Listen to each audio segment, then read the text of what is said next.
Bonjour, avec cette vidéo, nous allons évoquer les liens qui se développent à Athènes entre le théâtre et la démocratie au 5e siècle avant Jésus-Christ.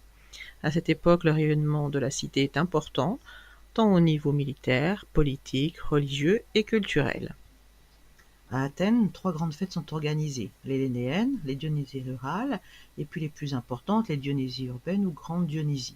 Chez les Romains, cela correspond aux fêtes des Bacchanales, l'ancêtre du carnaval. Le théâtre est un lieu de représentation qui réunit l'ensemble du peuple athénien, comme dans le théâtre de Dionysos.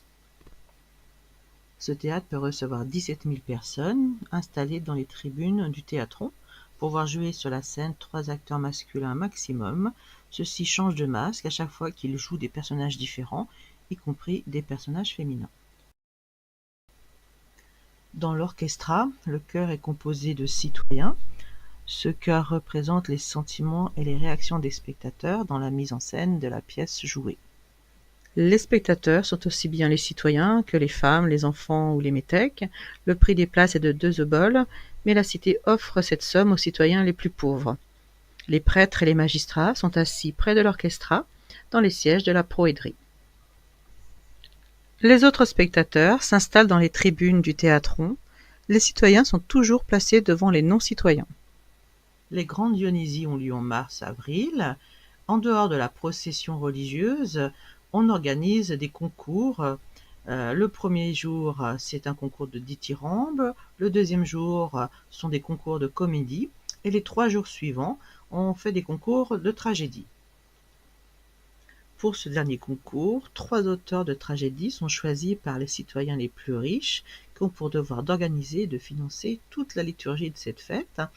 On les nomme, ces citoyens, les chorèges. Et donc, les auteurs choisis doivent présenter 3 tragédies et un drame satirique. Le lendemain de ces grandes Dionysies, l'assemblée des citoyens, l'ecclésia donc, se réunit dans le théâtre pour examiner les comptes et donner son avis sur ces festivités. Le théâtre permet d'exercer son esprit critique, de pouvoir prendre la parole à l'ecclésia. Pour Athènes, c'est l'occasion d'exposer le tribut versé par les alliés, de proclamer les bienfaiteurs de la cité et de faire défiler les fils orphelins des Athéniens qui sont morts au combat. Cela consolide donc les valeurs des citoyens athéniens. Ces concours ont une dimension religieuse aussi. Les grands sanctuaires grecs, en effet, disposent tous d'un théâtre, comme à Thèbes, à Delphes ou à Épidore. Le théâtre grec est plutôt varié. D'abord, il existe le dithyrambe, c'est un hymne religieux couplé d'une danse rituelle qui est dédiée à Dionysos. Il est exécuté par des hommes accompagnés d'un joueur d'aulos. La comédie est un genre plus récent que les autres. Elle apparaît au début du 5e siècle. Elle a toujours pour cadre la cité. Plus de 600 œuvres comiques auraient été rédigées au cours de ce siècle, mais peu nous sont parvenues. 11 des pièces d'Aristophane seulement ont pu être recopiées et conservées. Le drame satirique, c'est une forme ancienne. Il est mal connu, car seules de très rares pièces nous sont parvenues. Il met en scène des satyres. Ce sont des disciples de Dionysos. Ils sont connus pour leurs excès, typiques du culte de ce dieu grec.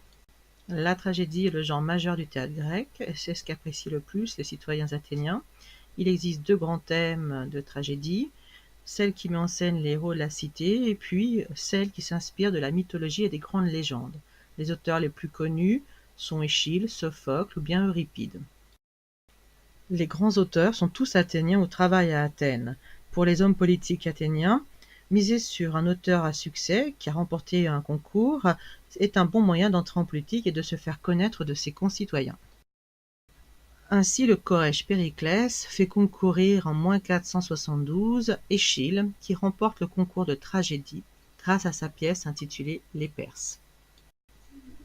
Les récompenses sont attribuées par un jury de 10 citoyens qu'on appelle les Héliastes. Les auteurs vainqueurs reçoivent une couronne de laurier, tandis que les chorèges vainqueurs obtiennent un trépied qu'ils exposent sur des piédestaux placés sur l'agora ou près du théâtre de Dionysos. Voilà, j'espère, de quoi réfléchir sur les liens entre la démocratie athénienne et le théâtre grec.